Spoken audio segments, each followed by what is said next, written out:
Good morning.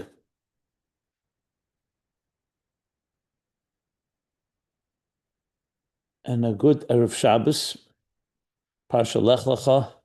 So this week, as we're transitioning from Ayin Beis to Samach Vav, we went over some of the themes of this week's chapter, Parsha, namely the story of Lech Lecha, the journey of Avram Avinu, the story of the Bris Ben Hapsarim, which means the covenant between the parts, the covenant with God, the vision that God showed Abraham of all the empires, rise and fall of the empires to come, and the suffering of the Jews, but then their final redemption, and the story of Yishmael, the roots of Yishmael, the roots of Muslim fundamentalism, Yishmael Pera Adamhu, wild man, and finally the last piece we discussed was the bris, the mitzvah of circumcision and its significance. That was what we covered. So it's pretty much a thorough picture, not every detail in this chapter, there's so much more, but I can say that we covered the main themes. I wanted to use today, next week, we want to still announce the Samach Vov class, that's why we're delaying the launch of it. We want to let people know about it, give people opportunity. Since we're starting it, people feel more comfortable if they want to come in at the beginning. So we're just taking a few more days till we get all that in place. So meanwhile, I'm talking about Chassidus, the Parsha according to Chassidus, and other themes that are related to that. There's a lot to talk about. And firstly, I wanted to open it up. If anybody has any questions, particular questions at your mind, this is a good opportunity. Very often I would stop questions that were tangential or did not directly connect to Ayin Beis or whatever it was that we were learning. But now, being that we're a more freestyle here, I'm happy to answer anything if anybody has any particular thing on your mind. Obviously, if no one has anything, I've always something to talk about, so I'll find discussion. But just in case there is, here's a good opportunity as we conclude this week, whether it's about the Parsha, whether it's about other things you're learning, things that have came up throughout our classes. Some of them I said deserves its own class. So I just wanted to open that up. If there's anything on your mind, here's the opportunity. Can you give a brief explanation of the difference between Soviv Ka'amin and Mimalik Ka'amin? Yeah, of course I can. I'm happy to do that. Since I'm already asking, is there anything else on anyone's mind? I'll answer that, but just in case there's something else.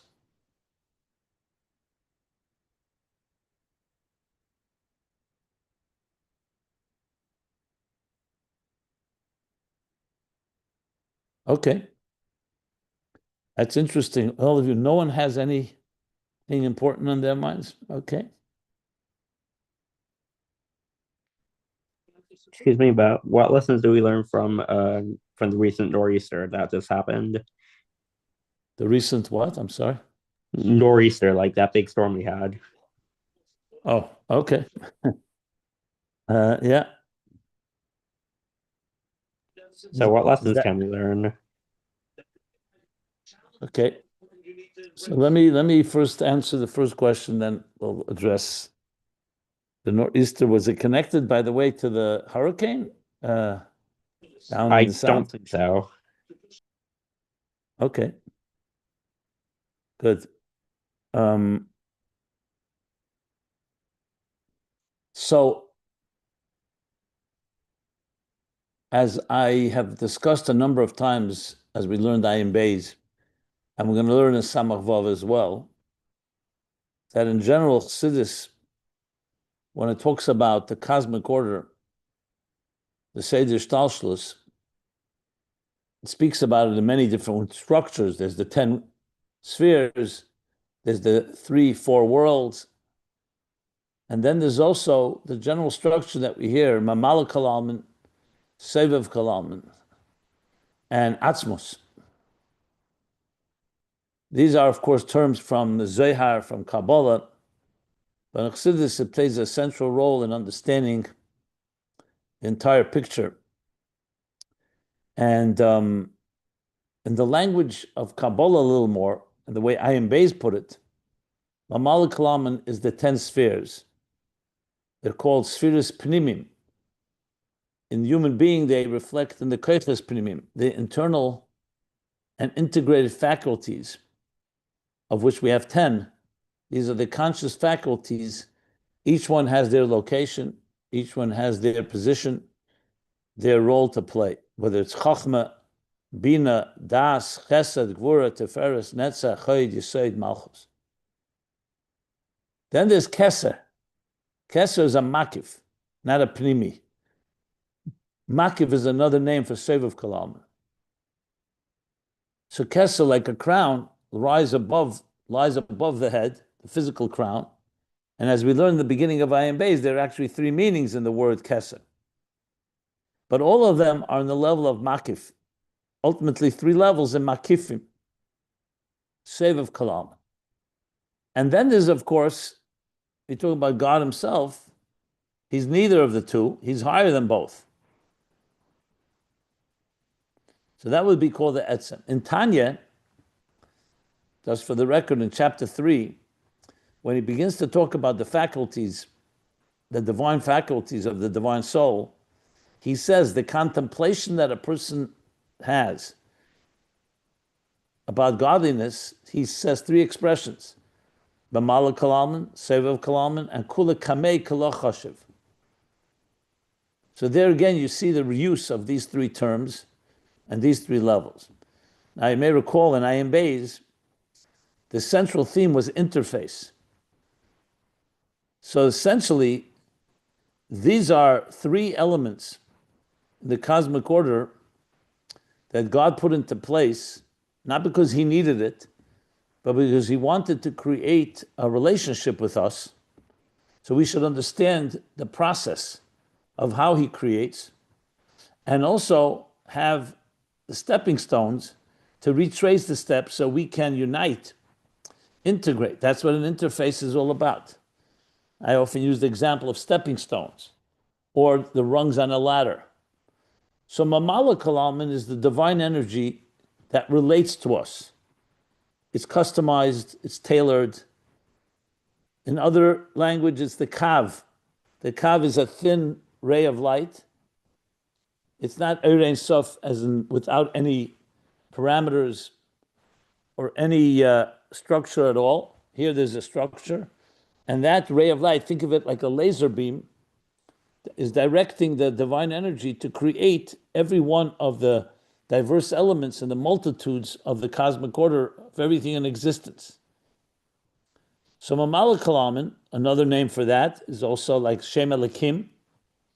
So even though Shem Elikim is Tzimtzum, but it's a Tzimtzum in the Oyer. So the Oyer is customized, just like the energy that goes into the mind is different than the energy that goes, the soul's energy that goes into the heart, and different than the one in the arms. So in overall, it's one soul, but every part of the body needs to be nourished and energized according to its needs. The power of vision in the eye, the power of hearing in the ear, and so on. Sevev Kalaman is we'll call it a transcendent energy. That's an energy that is not focused on the individual creation. It's the general will that God has is to create existence. So what it does in the interface, it represents more the godly Ein Sof. Mamal Kalaman represents more the divine Gvul, the Eira Gvul as it manifests and relates to everything in existence. I've given many times the example in Avodas Hashem of this.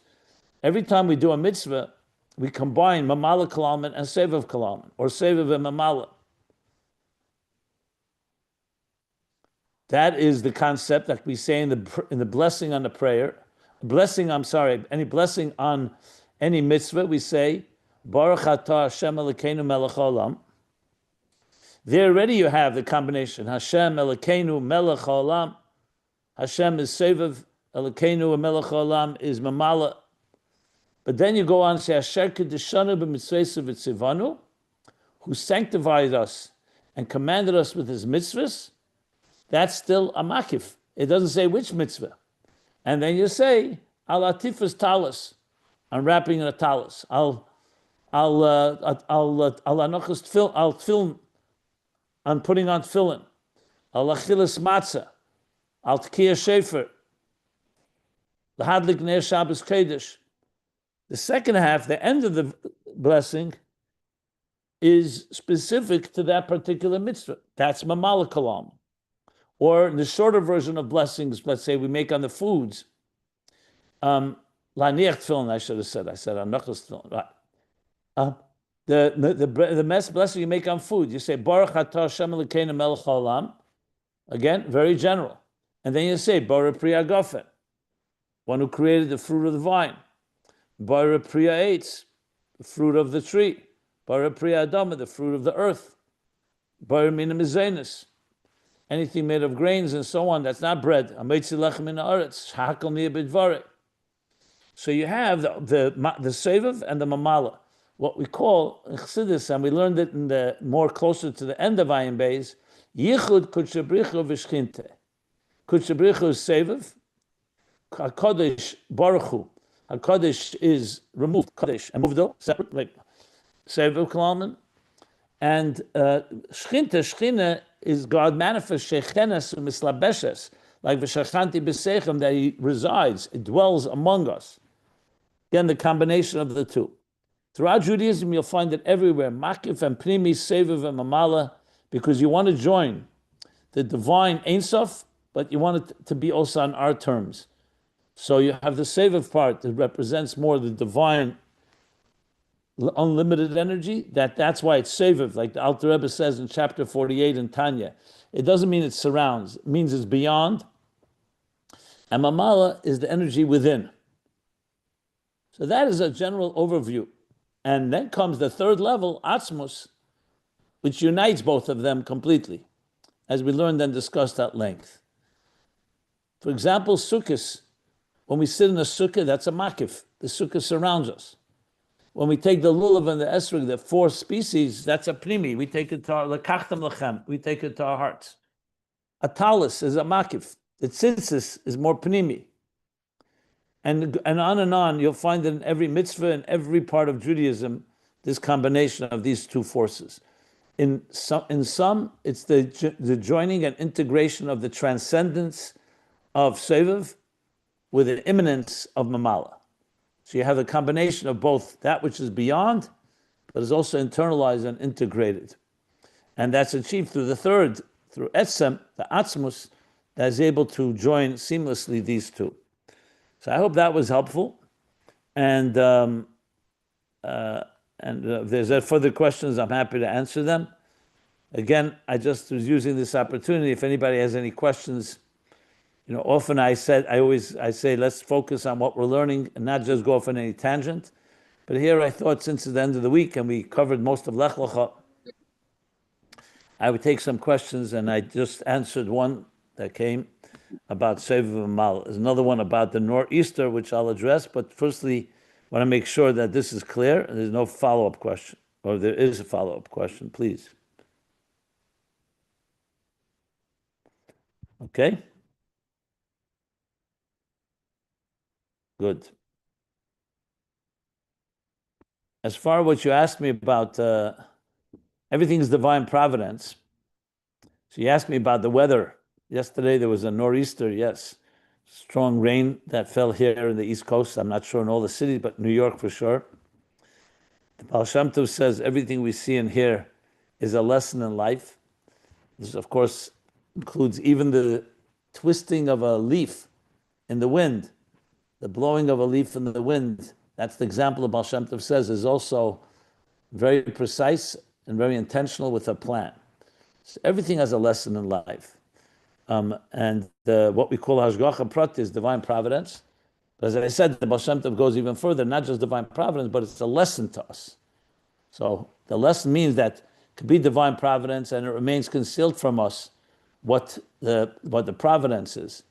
But when you say a lesson, means that we look to learn from it. So this literally goes about anything that comes your way during any day, any moment in the day. There's a reason that you saw or experienced that particular experience. So when it comes to weather, I've actually through the years done different classes. I remember in what year was it? Was it a big blizzard? The blizzard of 1998? I don't remember what year it was. No, it was earlier. It was a big blizzard in New York. So I did a series of classes then. It was like 25 inches or something like that. So I did a whole series on snow. But when we covered snow, we also covered hail and rain and frozen rain. All of these different forms of precipitation reflect different elements in Avodas Hashem.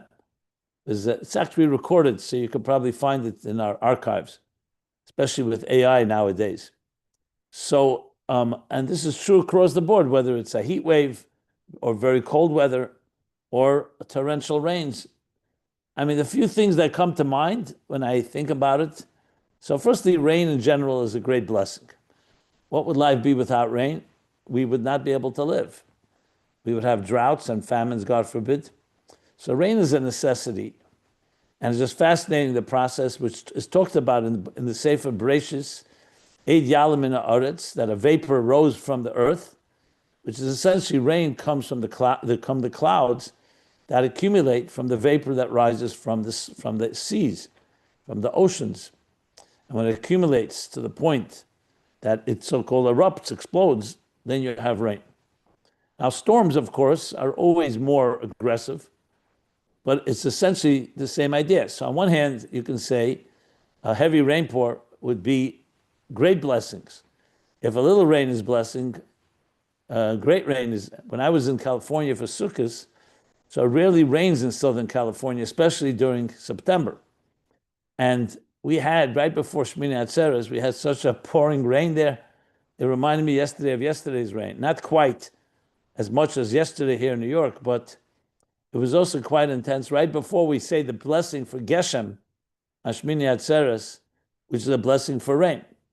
Now, today, many of us perhaps don't appreciate it, but you have to remember in an agricultural society, in an agrarian society, they lived literally on the harvest that came from the fields.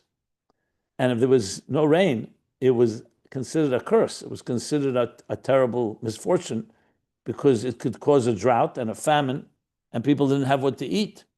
Today, due to technologies and so on, it's not like we can force it to rain, but we've learned to be able to produce or ship food from anywhere in the world. Very rarely have we experienced, if at all, a hunger.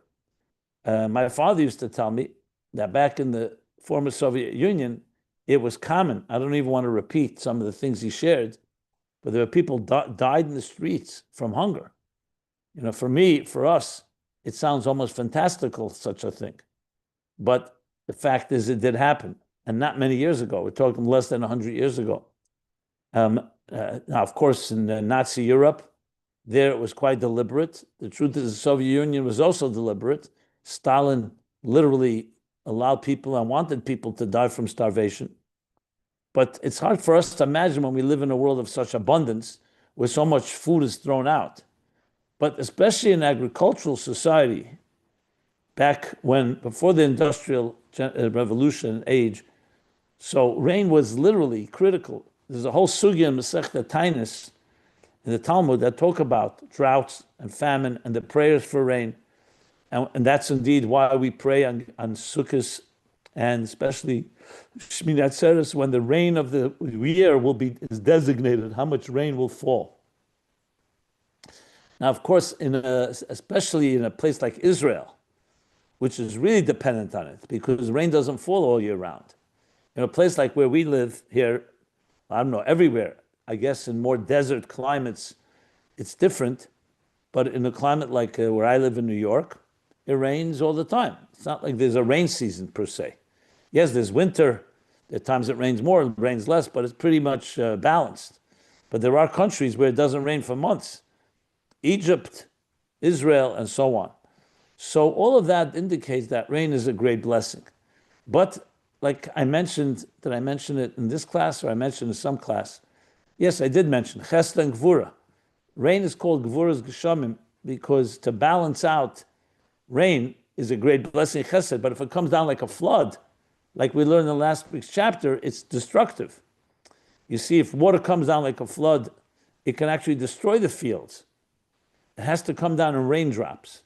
That's why in the Talmud we learn, he prayed for the rain not just to come down, but to come down in raindrops so it can be absorbed and regulated. In a way, it's like Seviv and Mamala, where Mamala turns it into drops that can be absorbed by the recipient.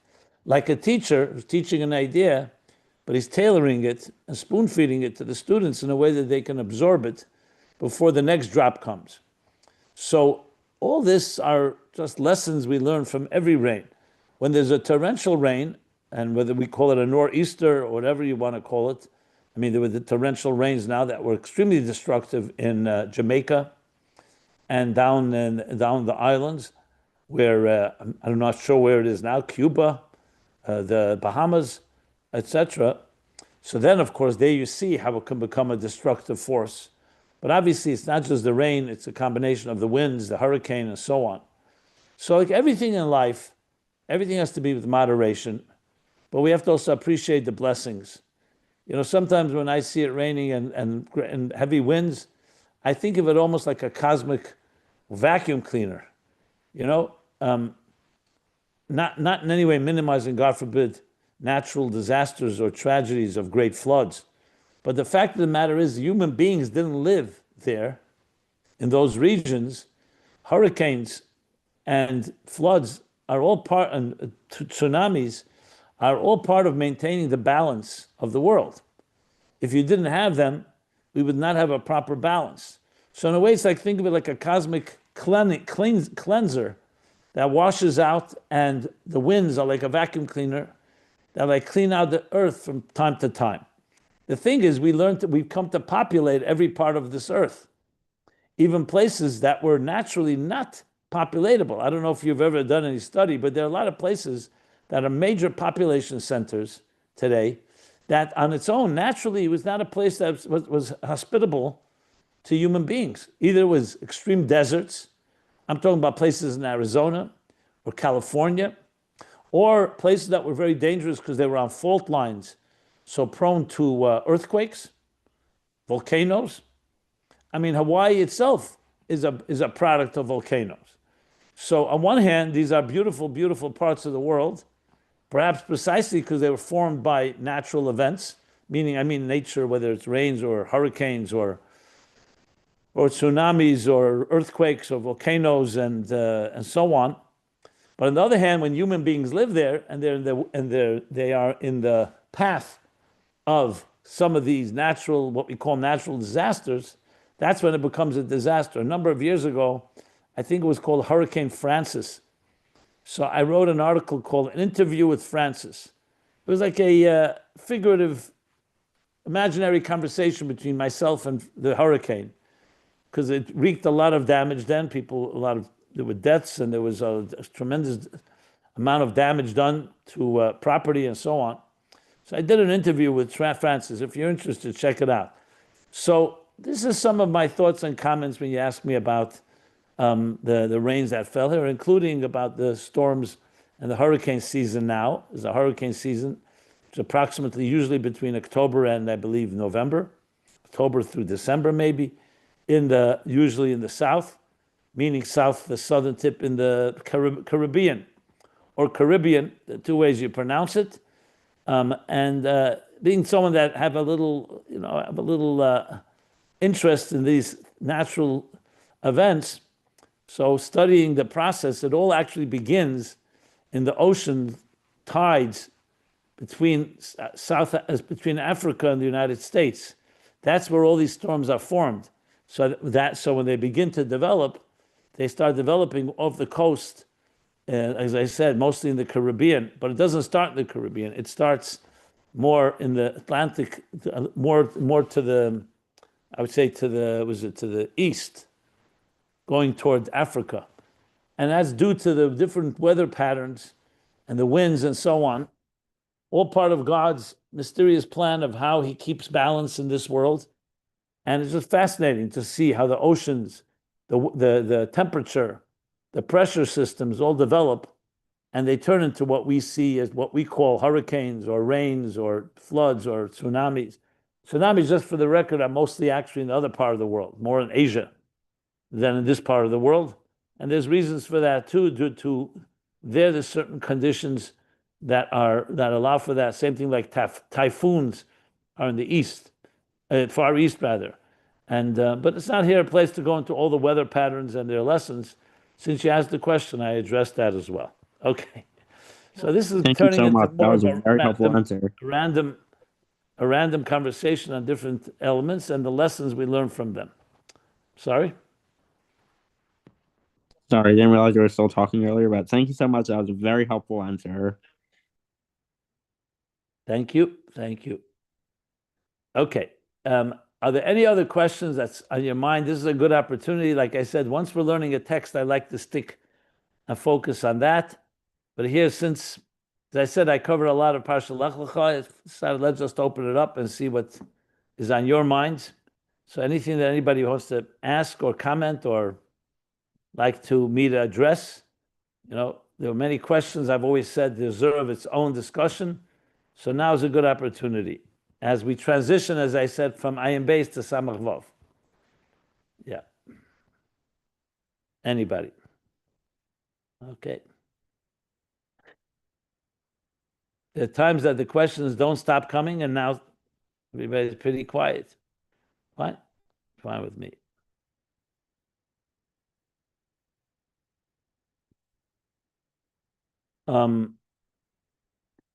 So then let me, unless again, if anybody wants to say something, by all means. If not, I'll share some thoughts.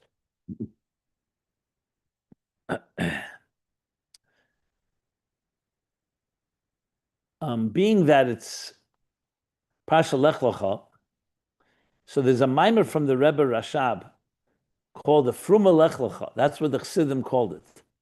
The Fruma Lech Lecha. How do you translate? Frum means religious, the devout Lech Lecha. And it's reminiscent of another mimer that's called the Fruma Va'era. Pasha Va'era. That's a mimer in Torah Er. Now, the reason that was called Fruma Va'era, because it was a mimer that evoked a certain feeling of deep Yerushalayim that came out of the mimer. The Alter Rebbe spoke about things that really touched many hearts. And the Fruma Lech Lecha is similar.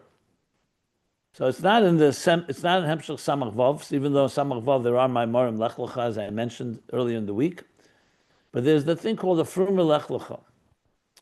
So I wanted to talk a few minutes about that, and being that it's this week's chapter. Now, in general, Lech Lecha, of course, as we discussed through the week, are central themes all about the birth of Judaism, really. The genesis of Judaism, with Avraham Avinu leading the way and pioneering the very concept of defying a material world and recognizing that it was created by God, and the purpose of it is for it to become a home for the divine and not an end in itself. So essentially, he implanted that concept for the first time in the most direct way. Even though Adam and Eve, obviously, when they were created, they were told to serve and protect, so they also knew that's the mission. But unfortunately, they slipped or they sinned, transgressed with the sin of the tree of knowledge.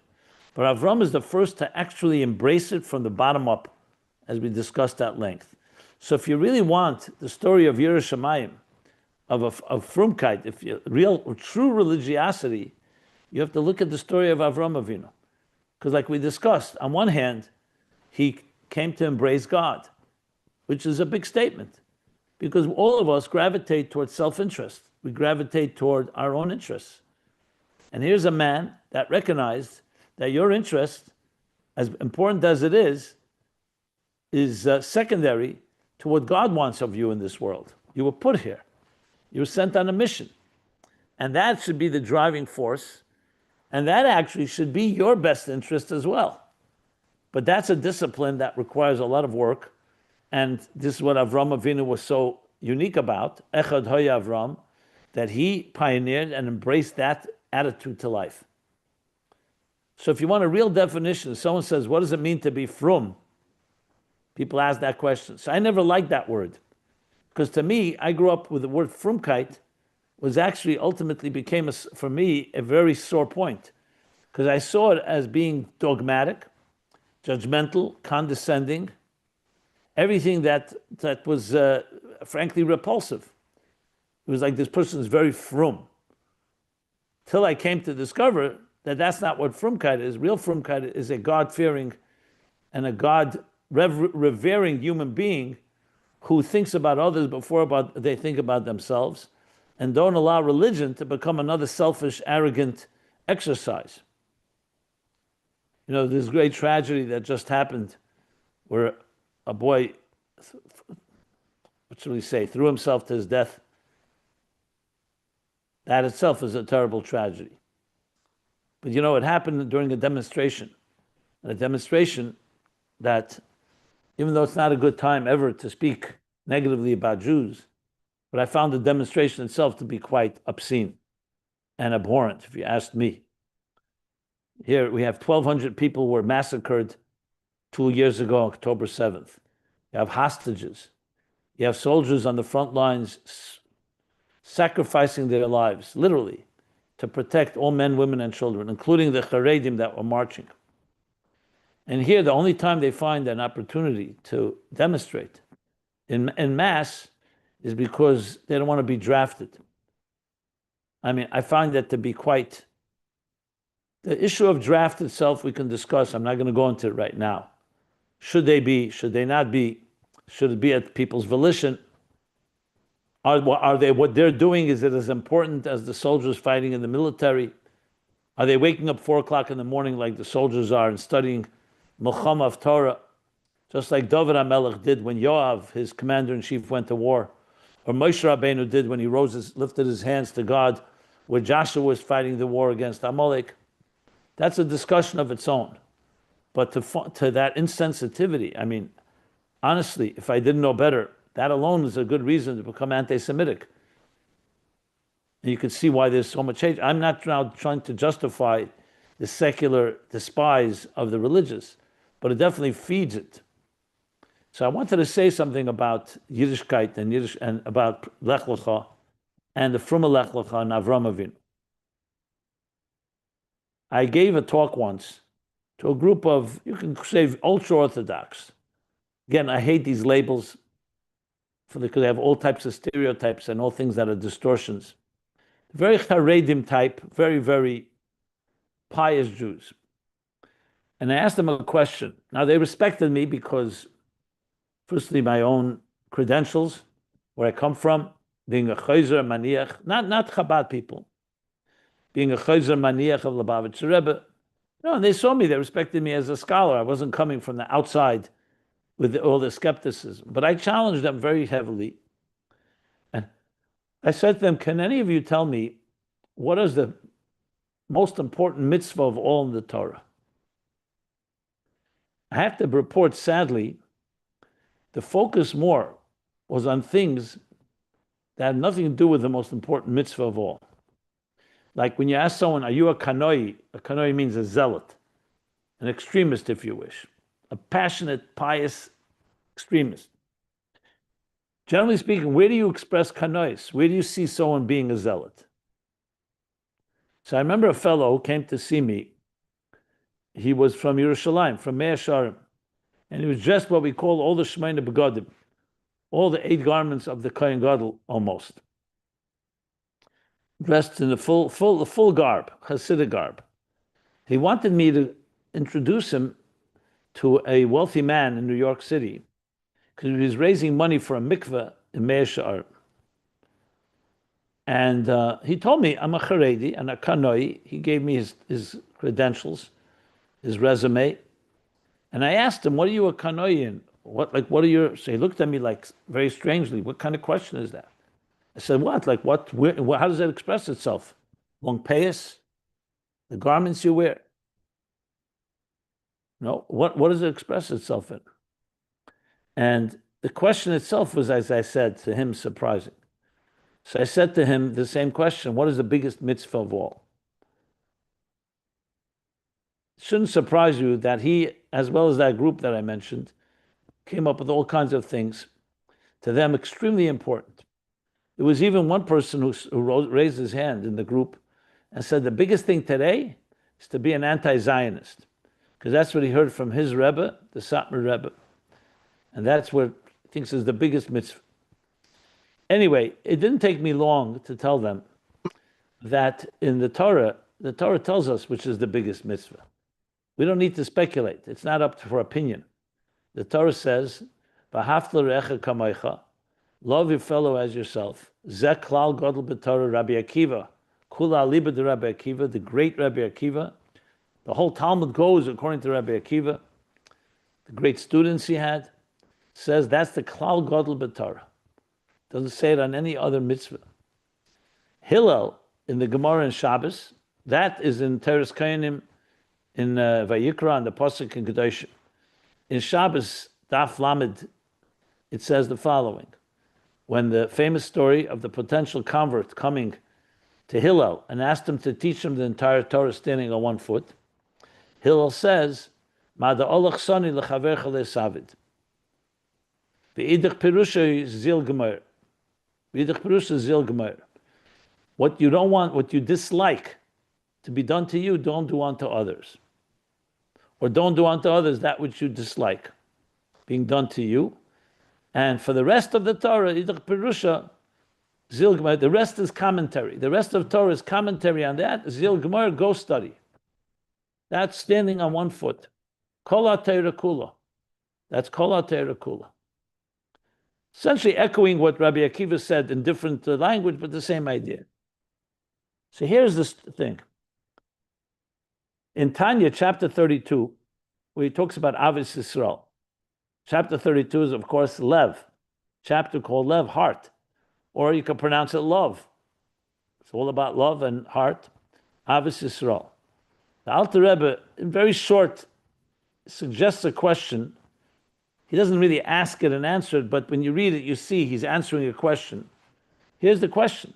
How could Hillel say the entire Torah is don't do unto others that you don't want done unto you? That's all the mitzvahs ben adam lechavere. Everything between you and another, you can say, go under the rubric, don't do unto others that you don't want done to you. You don't want to be murdered, you don't want to be robbed, you don't want anyone to hurt you, etc., and all the other mitzvahs. You want to be treated nicely, b'nosasarchim, bikor chaylim, inviting guests, visiting the sick. They all go under that one statement. But what about all the mitzvahs ben adam lamakim? Davening, the offerings in the Beis Hamikdash, Tumah v'Tara, purity and impurity, kosher, Shabbos. There's a whole series of mitzvahs. What does it have to do with what you don't want done to others? It's between you and God. So how could Hillel say this is kol ha'Torah kula? On the other hand, the question is, you see many people who keep the Torah,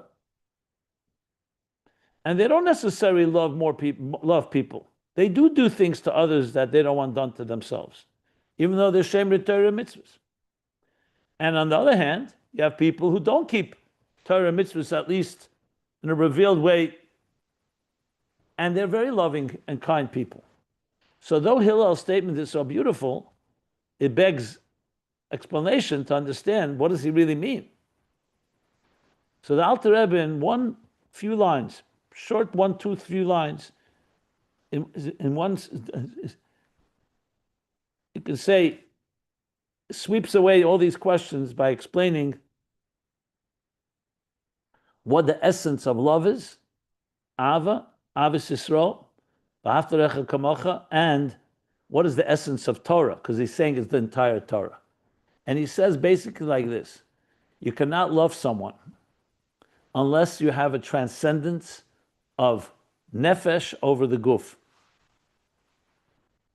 spirit over matter, surah over the chomer, which means if somebody values their body more than their soul, they will never love someone completely. because they're going to love themselves first. When you connect to the soul by definition is transcendent and is not defined by you and your needs. And that's what opens up the door to have true Avos Yisrael. To recognize that we have one Father and we're all equalized, and mi yodei gedulasan malasan, we don't know whose soul is greater than another, and that we're all part of one greater reality. And that is the essence of Torah. All of Torah is exactly that, to teach us it's not about you. Let's go back to Avram Avinu, the Frum Lech Lecha, Avram. Not about you. It's about why you're here, your purpose. Like the Alter Rebbe once told a Chassid who gave the Alter Rebbe a whole list, a grocery list of needs. He listed everything he needed. And the Alter Rebbe patiently waited, and then he finished, and the Alter Rebbe said to him, "You've told me everything you need, but tell me, what do you need it for? You've told me what you need, but what's your purpose? What's your mission? Like Ayeka, where are you in the scheme of what God's plan is?" That's Torah. Everything in Torah, ben adam lachaveri, ben adam lamakim. Shabbos is meant to refine us to recognize that materialism is not an end in itself, that there's something greater than the material world and work. Kosher, the same idea that there's a spirit within the food we eat, you don't just indulge. And you go through all the mitzvahs, whether they're personal mitzvahs, meaning interpersonal mitzvahs between one person and another, or between us and God, is all about elevating us to become more godly and refined human beings. That's what Hillel is saying. The whole Torah is that. If it does not express itself in personal refinement and you mistreat someone else, you're missing the whole point. So if you see a frum person who calls themselves frum, but they're obnoxious, condescending, arrogant, mistreat other people, who says they're frum? Who decided that they're frum? Just because they dress that way? A monkey could also dress in Chassidic garb. A monkey could even put on tefillin. I don't mean it to sound sacrilegious. So the Torah, by Torah's standards, Yiddishkeit means becoming more refined. Doesn't mean we're all perfect. We make our mistakes, but we don't distort and say, hey, look how frum I am, and the area that is most important, which is the foundation of it all, the bittul, that Torah is supposed to, and Judaism is supposed to bring to us, is lacking. And that's what I find is a major distortion going on, that people think they're religious, and simply they want to protect themselves. And I actually I wasn't aware of this. I always thought that the opposition to going to the military was because I'm learning Torah, so I'm doing the spiritual part, you're doing the physical part, I'm doing the spiritual part. Then I come to understand that many think very different than that. No. You are a corrupt, tuma, impure regime, Zionism, and we don't want to have anything to do with you. But you don't have a problem taking benefit of its utilities, using the water and the electricity, and being protected. You know, if, God forbid, there were thugs attacking Jews in Williamsburg, or other very Haredish bastions, and the community decided to create a shmira, a group of security guards. Would somebody in the community say, no, I don't want to be involved in this? No, it's protecting yourself and your own children. So I don't want to go, again, so much to be negative. I just wanted to state this because I find these events reveal to me a major, not just flaw, I think it's a fundamental, missing completely the point of Judaism and misrepresenting it in the biggest chil Hashem possible. I said, yes, you want to talk about the draft, is it appropriate, not appropriate? There are many ways to discuss it. But it's to me, is the epitome of selfishness that has really nothing to do with God, nothing to do with the Torah, as much as they claim it does. And as a matter of fact, anything I would say would be considered for them completely desecrating them and God. But I say it anyway. To me, it is a fundamentalism, has nothing to do with God. It's to do with selfish interests that just dress itself up in religious garb. So it wasn't my intention to talk about this, but since we have the time and I have the platform and nobody brought up any questions, I decided to comment on this. This is independent of the tragedy that I mentioned. Independent that it happened at this event is another story, but I wanted to just clarify because I feel responsible people have a responsibility to protest at least and state for the record what does Judaism really expect of us. And instead of embracing every Jew and inviting, like I've told many Haredim I know in Israel, imagine if each of you, instead of protesting and cursing your Zionist secular neighbors, you'd invite them for a Shabbos meal Friday night. It would change the entire landscape of Israel.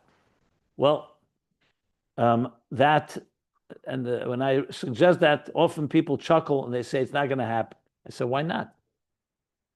Hitler, Yamach Shemai, united us all in gas chambers, so we can't unite ourselves with love? Enough said. What shall I say? The rest is commentary. So those are my thoughts. Hashem should help that those of us that do understand and see clearly should share this with others and not allow ourselves to be hijacked or to be silenced. So I had to say what I wanted to say, and that's that. Okay. Please. Since you brought it up, Rabbi, and you're making this sort of a ask the rabbi session, I'll go ahead and ask a question to what you just gave over. We particularly Chassidic Chabad talk about spreading godliness throughout the world, and that's what's going to essentially bring Mashiach or create a Mashiachistic world,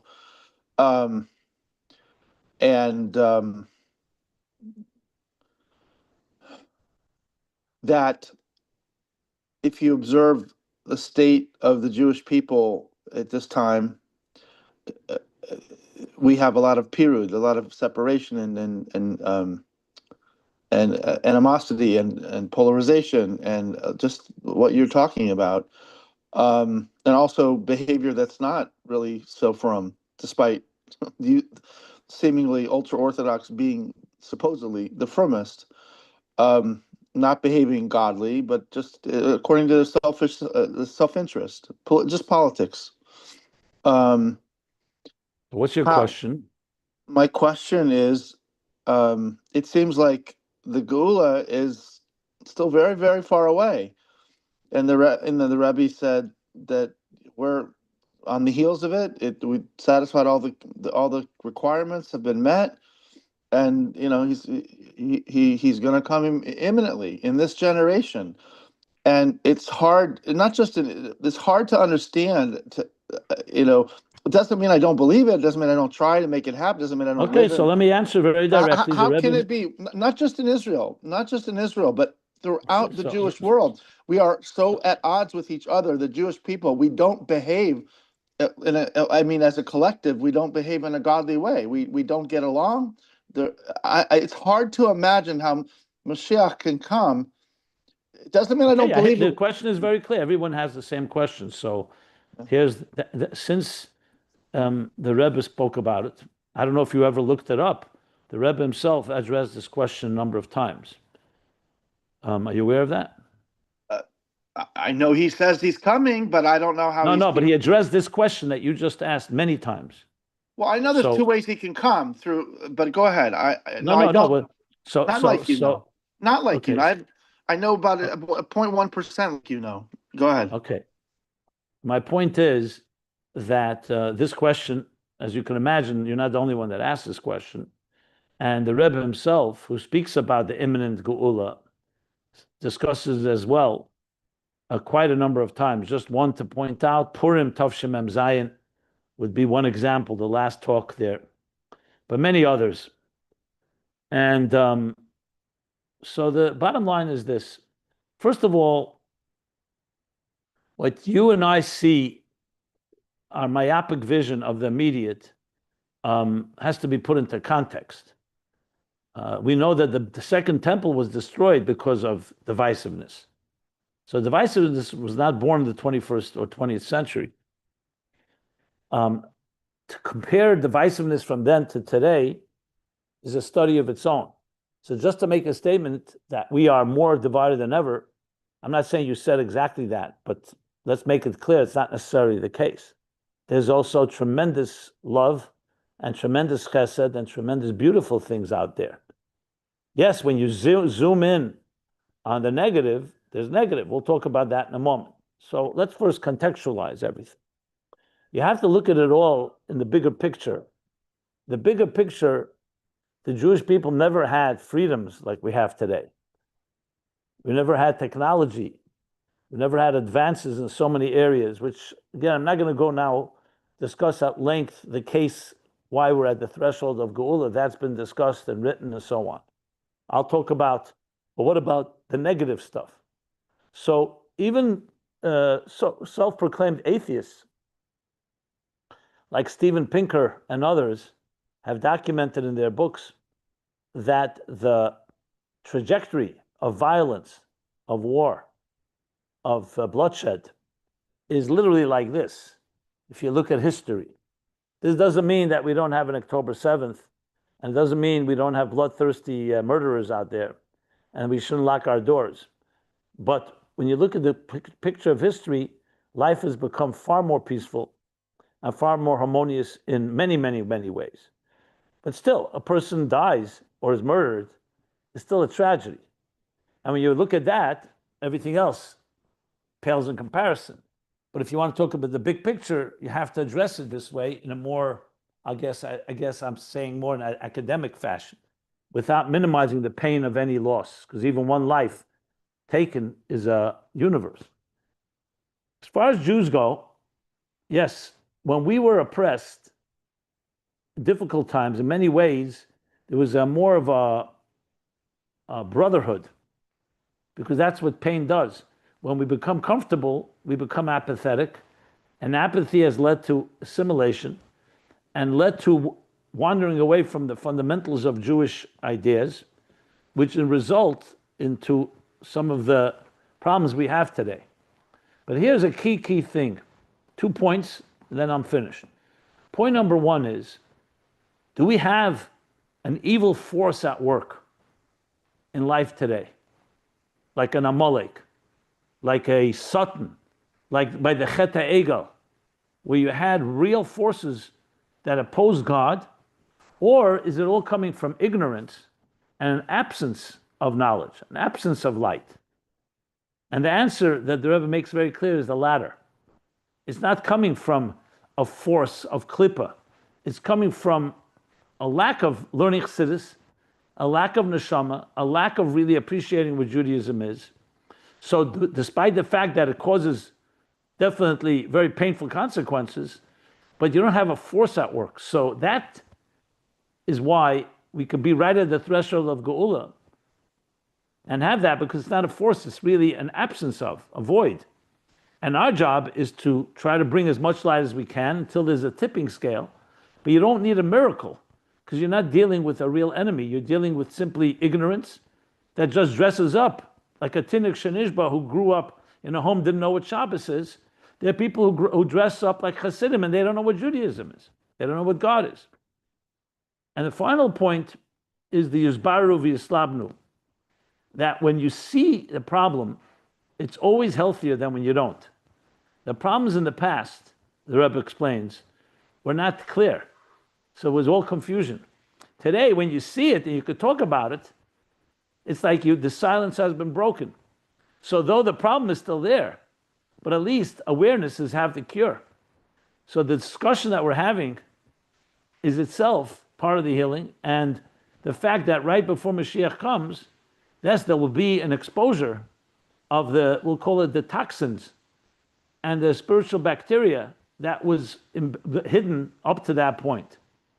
So we have work to be done, but you have to keep in mind, we also have thousands of years of accumulative mitzvahs and good deeds that have changed the world, and therefore we could be right, Mashiach can come in a moment, and yes, it will need to affect a critical mass, but the critical mass will be receptive even though they may not even know it. Just like I meet people, both call themselves frum or not frum, I'm not even getting into those titles, and it's just a matter once they understand, they say, oh, I never knew that before. it's not like you have a active resistance. The resistance is mostly from inertia and stereotypes and ignorance. But once you get beyond that, it becomes a very easy journey. It's a short road, but it's a lot better than ever before. So that's my short answer, or not so short, but relatively short answer to that question. Thank you. That is very fascinating. Thank you.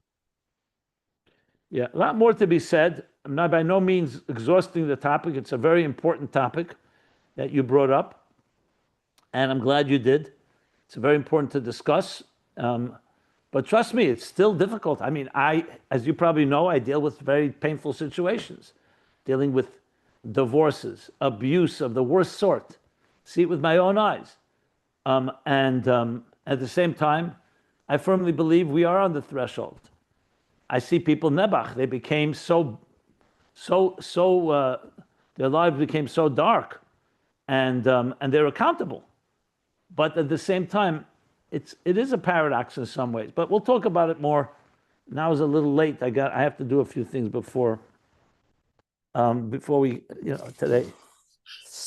Rabbi, can I thank you for all? Very, very fascinating. Before we start Samach Vav, I love these opportunities to ask the rabbi. That's what we locally we call it when the rabbi says, or stump the rabbi. Rabbi. Yeah. If you want to do that again before we start Samach Vav, maybe let us know so we can bring shilas to you. Well, I'm letting you know now because we're not starting Samach Vav Sunday because we still have a few more days to make the announcements and so on. So Sunday is fine. I can do Sunday. If you want to bring any questions, by all means. Okay, so I'm going to post that. So because I think it's a wonderful opportunity. But when you say, why is it so silent? Because people don't have a chance to prepare intelligent questions. No, that's fine. Yeah. Fine. No complaints. I was just commenting. It's all right. Yeah. I got it. Okay, wonderful. Thank you. And wish everyone a good job. Or you could also say people like to ask questions when they're told not to ask. When they're told to ask, then they don't, it's like, I want to join a club that doesn't want me. What did Groucho Marx say? Something like that. Yeah, he said exactly that. Very good. Thank you again. Good Shabbos to you and everybody else. So let's sign off here. I'm going to